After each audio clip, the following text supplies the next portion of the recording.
that Mondelez need, right? They want. Yeah. And, What and they want. Yeah, and the way they shape the startup itself goes to a million directions. So it's very important for this decision-making process, for the support from the investor itself, and to shape the organization behind it. Part of the whole fundraising issue that we talked about, they told us, listen, we're going to a massive campaign of M&A, right? We're going to buy and acquire new companies. It could be in Germany, it could be in the US, we don't care. So instead of internal R&D, we're going to buy new companies, and that's the way that we're going to accomplish the milestone that we promised. But you as a professional, it's the combination of different people from different mentality, from different countries. It's going to be extremely different. Yeah, of course. And again, I don't want to be a partner. Yeah, but like in general, the statistics says that about 98% of startups fail. Like that's the statistics. So we're not like surprising anyone, I guess. But I wanted to By the ask way, you I think these. By the way, I think these statistics are connected to a mature industry that had some failure in the past. But if we look at the food tech industry, I think the rates are a bit higher. If it could go higher than 98%. If it could go 99.9.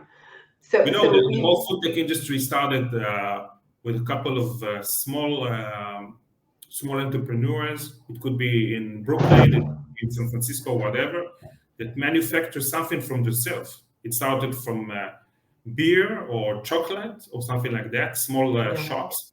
They evolved to a massive company. So I completely agree. But again, we're in good times. We have to celebrate. Yeah, good times, for sure. Good times is like, but I wanted to ask you, you mentioned like San Francisco, Amsterdam, and Israel. And I wanted to ask you, what do you think Israel, we're not good in manufacturing. That's it. Like we don't have manufacturers that are so successful, surely not international coming from Israel. So it doesn't, like, how does it match up? Because we are not that good in manufacturing. I guess that our academies are not more, professional than other academies for this professional. So why here? I think that's a great question. Usually when someone asks about the Israeli tech industry, they direct them to the intelligent unit in the army. Yeah, right? in the army. Yeah, it's connected to the army, but this time it has no connection to the intelligent units of the army. And it's, as you said, it's not connected because we have no background or history about the food industry. We have small food industry, that tried to support the Israeli new state a couple of decades ago.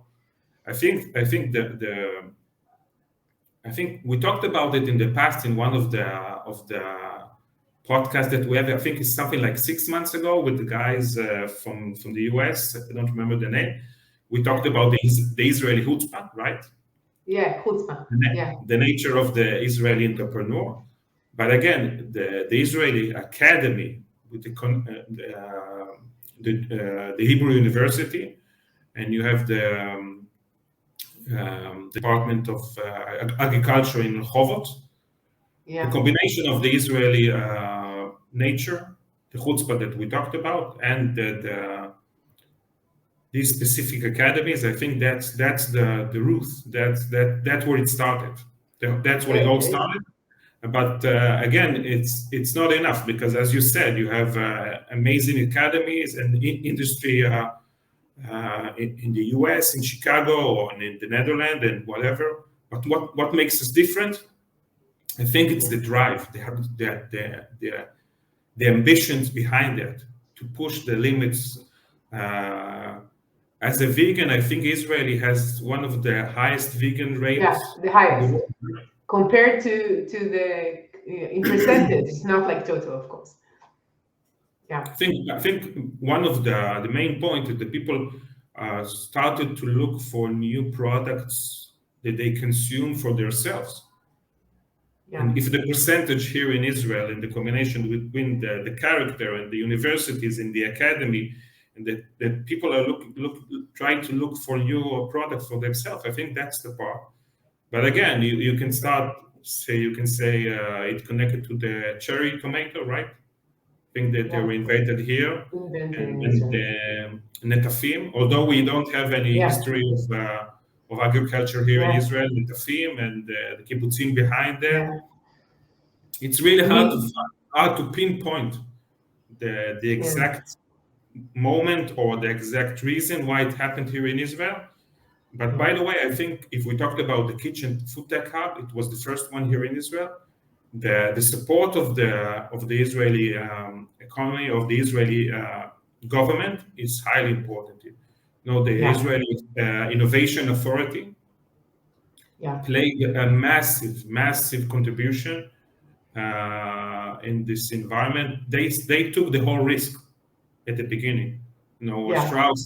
Strauss gave something, a couple of thousand shekels, hundreds of thousands of shekels, but the government itself took the whole risk, and they pushed the industry. They changed the industry, and they shaped it as it looks today. But we can add the Volcanic Institute. You're familiar with them? Yeah. They have a lot of years of experience. Yeah, exactly. A lot of years of experience. But again, it was more from the research side. Yeah.